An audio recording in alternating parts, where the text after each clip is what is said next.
언제 평화롭게 또는 평화롭게 살고 평화할 수 있느냐? 우리가 한 고향 출신임을 알게 될 때 비로소 우리는 평화할 수 있습니다. 그렇다면 본래 우리가 한 고향 사람이었는가? 그렇지 않지요. 본래 우리가 한 고향 사람이 아니고 예수 그리스도를 통해 한 고향 사람 된 거지요. 예수 그리스도의 십자가의 공로로 하나님의 자녀가 됐죠. 본래 죄로 뿔뿔이 흩어져 살던 우리들이 예수 십자가로 한 곳 하나님의 품 안에 모이게 되었습니다. 이것이 십자가의 세로축, 우리와 하나님 사이에 이루어진 평화입니다. 동시에 우리는 그 하나님과 이루어진 복된 관계 또는 거기부터 흘러나오는 평화를 가지고 십자가의 가로축, 평화의 도구로 살아내야 합니다. 한 고향 사람들이 서로 평화하며 살아야 하는 것, 바로 그게 십자가의 가로축입니다. 십자가를 통해 우리 가운데 이루신 완전하고 넉넉한 평화입니다. 오늘은 사순절 넷째 주일인데요, 십자가의 평화라는 제목으로 말씀의 은혜 나누기를 원합니다. 에베소 교회로 보내는 사도 바울의 편지입니다. 14절을 볼까요? 14절.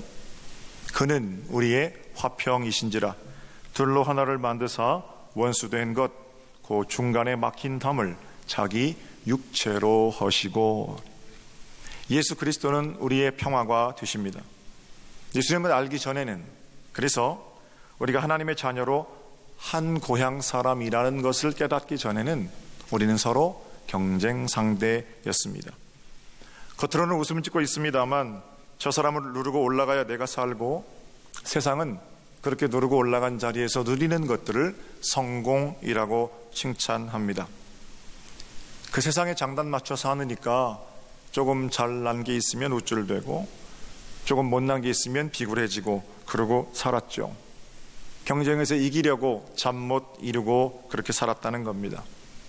그러나 우리 주 예수 그리스도를 통해서 우리 모두가 한 고향 사람임을 깨닫게 되었습니다. 이기고 누르고 올라서지 않아도 되는, 그 사람이 잘 되는 일이 내 기쁨이 되는 진짜 사랑, 진짜 평강의 삶을 알게 되었다는 겁니다. 그것이야말로 십자가의 평화지요. 여러분은 어떠셨습니까? 예수님 모를 때, 예수 만나기 전에 여러분 어떤 사람이었습니까? 예수 만나고 나서 우리 무엇이 달라졌습니까? 저는 제 멋 때문에 살았던 것 같습니다. 물론 아직도 완전히 내려놓지 못한 우월감, 열등감, 혈기, 이런 게 예수 만난 이후에 목사 노릇하면서도 제 안에 남아있지만, 분명한 거는 예수님을 알게 된 이후에 우월감, 열등감, 혈기, 최소한 이런 게 죄라는 사실은 깨닫게 되었습니다.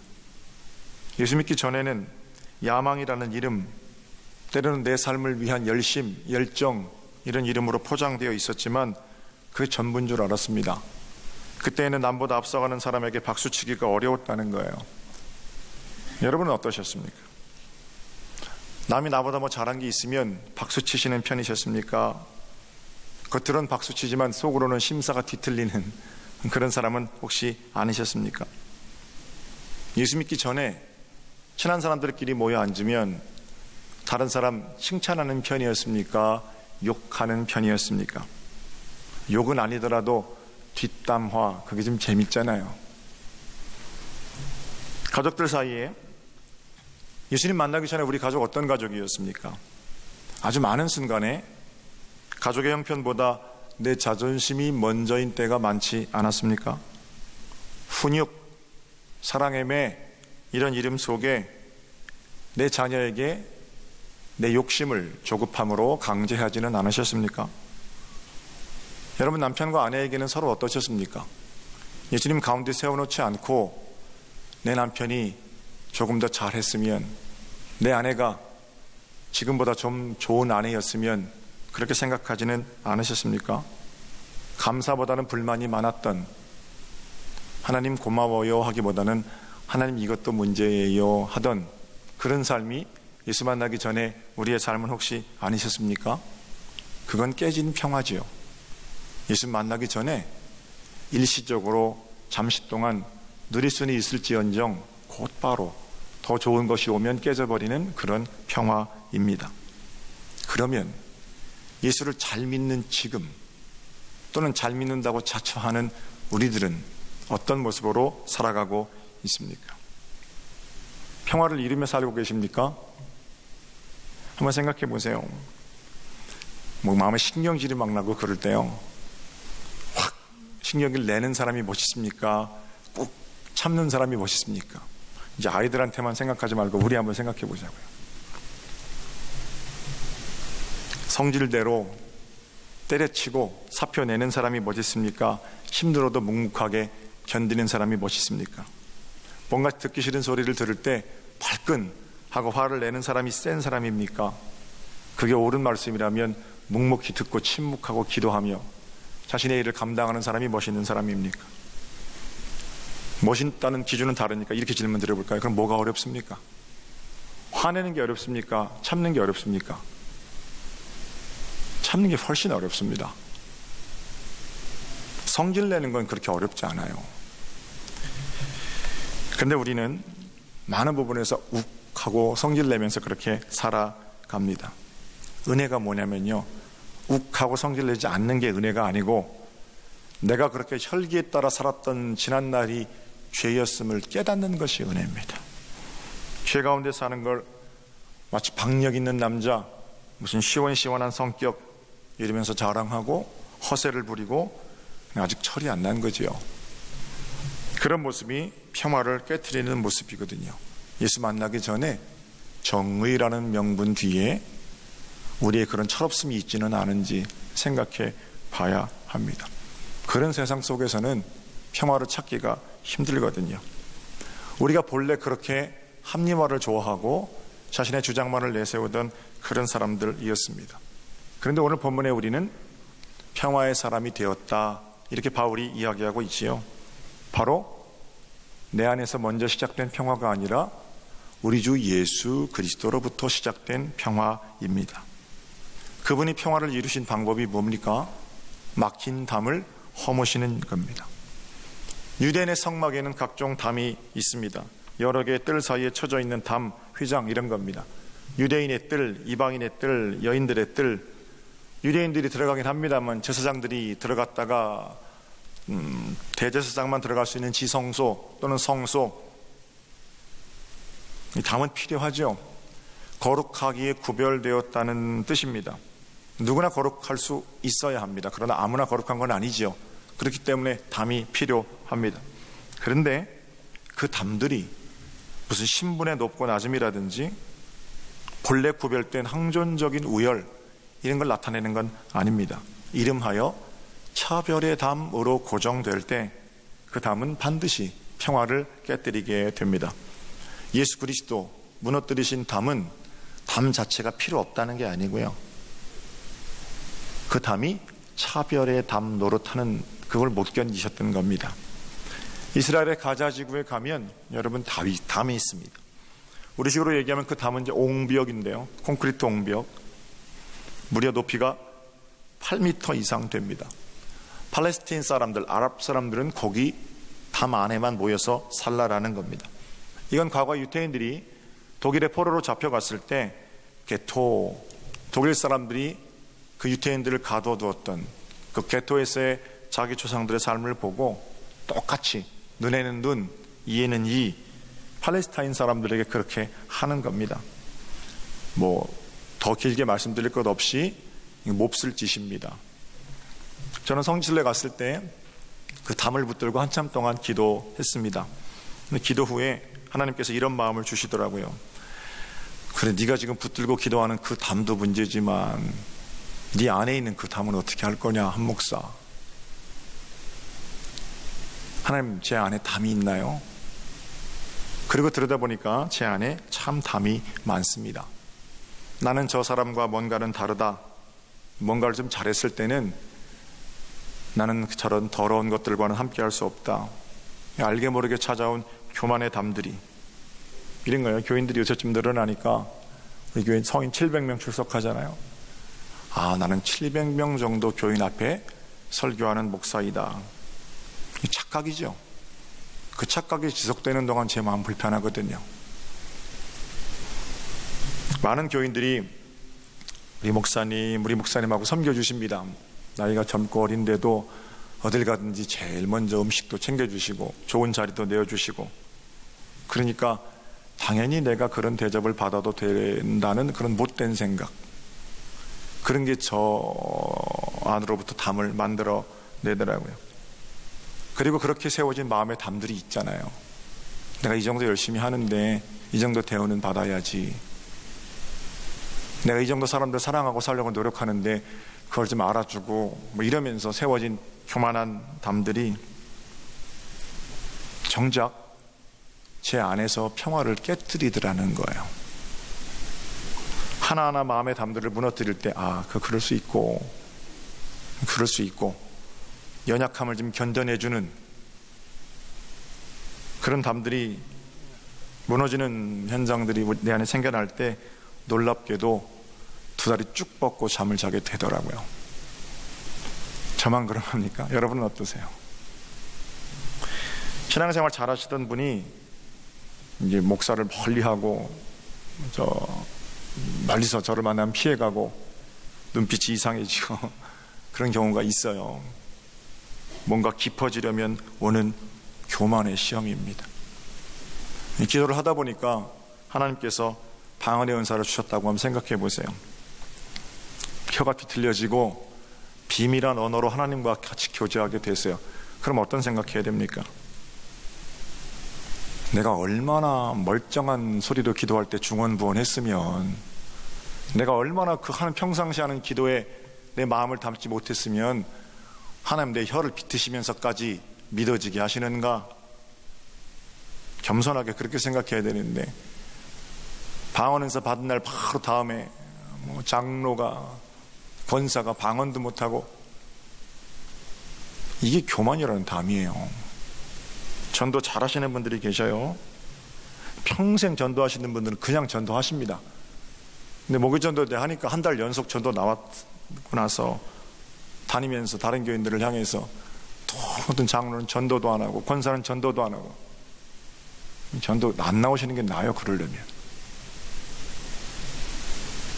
헌금 많이 하시는 분들이, 평생 헌금 안 하신 분들이 헌금 안 하는 사람들을 향해 손가락질하는 거 보셨습니까? 새벽기도 1, 2년 하고 우쭐대는 새벽기도 안 하시는 게 낫다고요. 가장 거룩한 행위가, 가장 지저분한 행위가 될 수 있습니다. 평화가 깨지거든요. 우리 믿는 사람들은 안 믿는 사람들보다 더 부도덕하다든지, 믿는 사람들이 안 믿는 사람들보다 더 방탕해요? 그래서 죄가 아니죠. 그렇지 않을 가능성이 훨씬 많죠. 그러나 많은 부분에서 우리는 종교적인 죄를 짓습니다. 하나님을 향한 열심, 열정, 오히려 그것이 죄가 되는 경우가 있다는 겁니다. 그거 어떻게 해야 됩니까? 무너뜨려야죠. 내 종교적인 열심 때문에 쌓아 올린 차별, 교만이라는 담 무너뜨려야 됩니다. 그럼 어떻게 무너뜨릴 수 있어요? 좋은 질문 다시 묻는 겁니다. 한번 따라해 보실게요. 예수님이라면 어떻게 하셨을까? 할렐루야. 우리 인생 자체를 바꾸는 질문이에요. 지금 이 상황에서 예수님이라면 어떻게 하셨을까? 오직 예수 그리스도의 보혈, 십자가의 능력으로만 교만과 차별의 담은 무너뜨릴 수 있습니다. 십자가 보는 겁니다. 내가 죽었어야 할 자리에 스스로 자신을 내어주심으로 내 안에 먼저 이루신 평화, 하나님의 자녀로 삼아주신 그 거룩하고 놀라우신 은혜, 이거 깨닫고 돌아서면 내 안에 세워진 각종 담들을 무너뜨릴 수 있죠. 내 방법으로는 이제 시간 지났어요. 안 돼요. 오직 우리 주 예수 그리스도의 능력으로만 그렇게 무너뜨릴 수 있는 담이라는 겁니다. 자, 그럼 한 가지만 더 생각해 볼게요. 십자가의 평화, 하나님께로부터 내게 이루어진 그 평화의 삶은 어떻게 진행되어 가는 것이냐. 18절을 보세요. 18절 한 목소리를 봅니다. 시작. 이는 그로 말미암아 우리 둘이 한 성령 안에서 아버지께 나아감을 얻게 하려 하심이라. 읽진 않았습니다만 22절에 이런 말씀도 있습니다. 한 목소리로 봅니다. 시작. 너희도 성령 안에서 하나님이 거하실 처소가 되기 위하여 그리스도 예수 안에서 함께 지어져 가느니라. 아멘. 여기 18절에 우리 둘이라는 말은요, 유대 사람하고 이방 사람입니다. 한 성령 안에서 화평을 이루도록 하셨다는 겁니다. 22절에 이루어가는 평화의 삶은 완성된 것이 아니라 그리스도 예수 안에서 함께 이루어져 가는 중이라는 거예요. 우리의 삶은 뭐예요? 평화 건축 중이라는 거예요. 하나님께서 내 가운데 이루신 평화를 삶 속에서 시험하면서, 시험한다는 말은 테스트한다는 거죠. 그죠? 아, 정말 내 안에 이루어진 평화가 그렇게 내 삶을 평화롭게 할 수 있는지를 시험해보는 그런 장으로서 이 땅 가운데 평화의 삶을 요청하신다는 겁니다. 본질상 진노의 자녀였던 저와 여러분이 가는 곳마다 평화를 깨뜨리기 좋아하던 성품이 바뀌었어요. 거듭난 백성입니다. 예수 그리스도를 통하여 이미 얻은 평화를 가지고 평화를 이루며 살아가야 하는 거죠. 부디 성령 안에서 하나님이 거하실 처소가 되도록 여러분의 삶에 평화를 이루며 사는 복이 있으시기를 주님의 이름으로 축복합니다. 이런 생각 해보시면 좋아요. 이 과정에서 진정한 평화는 뭐냐? 소극적 반대가 아니라 적극적인 실천입니다. 말이 좀 어렵죠? 한번 따라해 보시게요. 평화는 소극적 반대가 아니라 적극적 실천이다. 들어가면 안 되는 잔디밭, 그 잔디밭 건너에 목적지가 있는데 어떤 사람이 급해서 그 잔디밭에 들어갔어요. 두 가지 반응이 있겠죠. 첫 번째는, 야, 저 사람은 들어갔으니까 법을 어겼고 나는 들어가지 않았으니까 법을 지켰구나. 나는 저렇게 법을 어기면서는 안 살 거야. 사실은 이게 소극적 의미에서 범법하지 않는 평화이지요. 나도 힘이 있고 너도 힘이 있는데 서로 싸우면 힘드니까 서로 주먹 내밀지 말자 이거죠. 나도 핵무기가 있고 너도 핵무기가 있는데 그거 쏘면 다 망하니까 서로 쏘지 말자. 이게 전쟁에 대한 소극적 반대로서의 평화입니다. 평화를 빚는 사람들은 그러나 그렇지 않죠. 가만히 서서 저 사람은 죄인이고 나는 의인이다, 이게 아니고 좀 멀리 가더라도 돌아가는 길로 새로운 길을 내는 겁니다. 잔디 안 밟고 목적지 가는 길을 걷는 사람, 적극적으로 선을 행하고 평화를 도모하는 사람들이죠. 좀 손해가 있어도 돌아가는 그 길이 평화의 길이면 그렇게 살아가는 사람들입니다. 율법이 뭐예요? 잔디 양생을 위해서 쳐놓은 줄과 같은 겁니다. 그 줄 들어가면 안 되지요. 그 줄 들어가는 순간 세상 평화 다 깨지는 겁니다.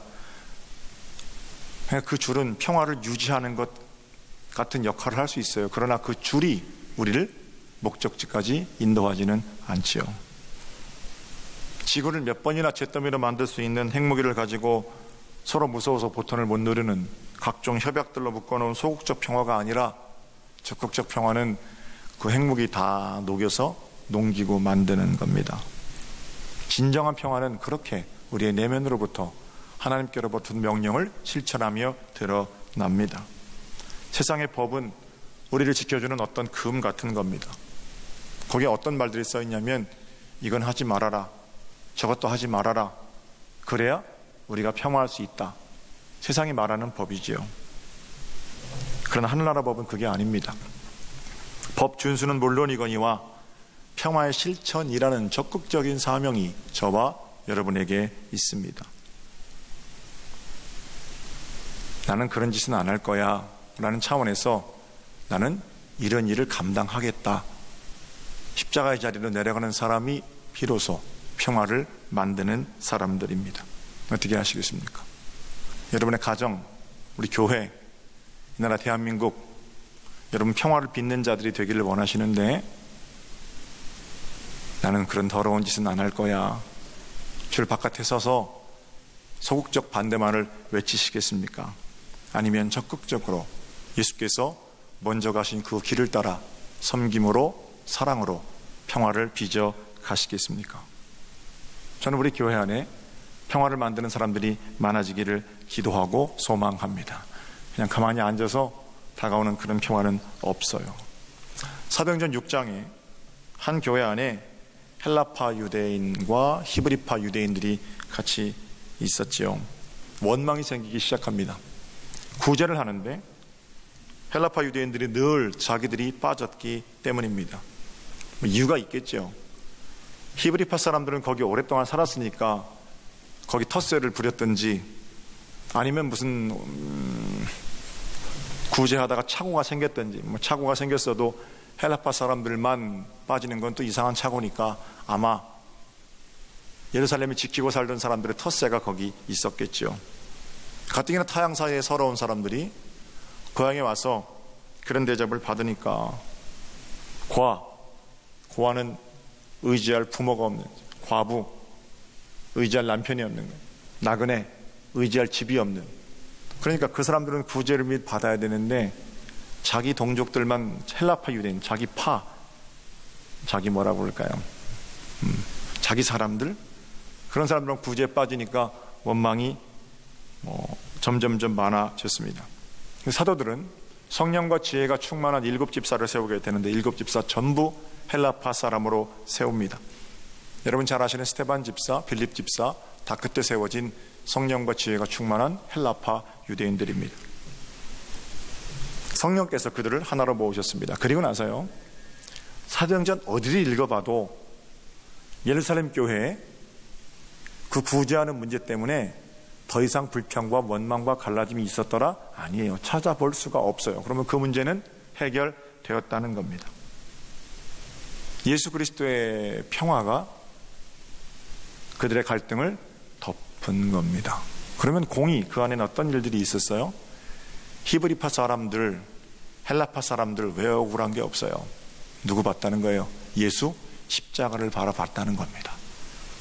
그리고 하늘로부터 내려진 평화가 예루살렘 교회의 진정한 평화가 되었습니다. 예루살렘 교회 화평을 주셨던 그 예수님이 저와 여러분의 예수님이십니다. 우리는 다 고향 사람들입니다. 깨닫고 하나님께로 돌아오셔서 십자가의 평화를 이루는 복된 삶, 이번 한 주간 여러분의 것이 되시기를 주님의 이름으로 축복합니다. 우리 가정도 교회도 이 나라 대한민국도 진정한 평화를 누리며 사는 복된 사순절 네 번째 주일이 되기를 사랑하고 소망합니다.